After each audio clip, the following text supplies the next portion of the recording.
ปลาไหนครับเนี่ยได้ปลาช่อนครับหนูติดปลาช่อนได้อืมทำไมถึงไม่เอาไปต้มยำหรือไปต้มแซ่บครับมันเป็นการฆ่าอืมอ๋อน้องแมวตัวนั้นมันน่ารักมากเลย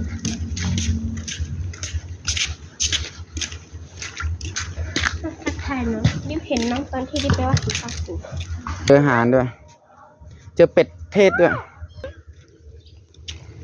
นี่ครับปลาช่อนโอเคได้เวลากลับสู่อิสรภาพนะบายบายสู้นะเพื่อนไปเลยบายบายมันคงจะเจอน้ำแล้วมันจะดีใจแล้วมันก็ไม่ไปเจอน้ำอยู่ในความอะไรนะอยู่ในแดดนานไงนึกว่าจะตายนึกว่าตัวเองจะตาย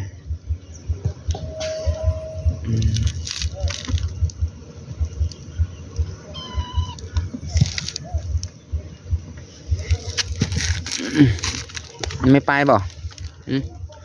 ไปแล้วไปแล้วไปแล้วไปแล้วหนึ่งไปแล้วพี่กับสู่คืนน้ำไปแล้วบ๊ายบายนะ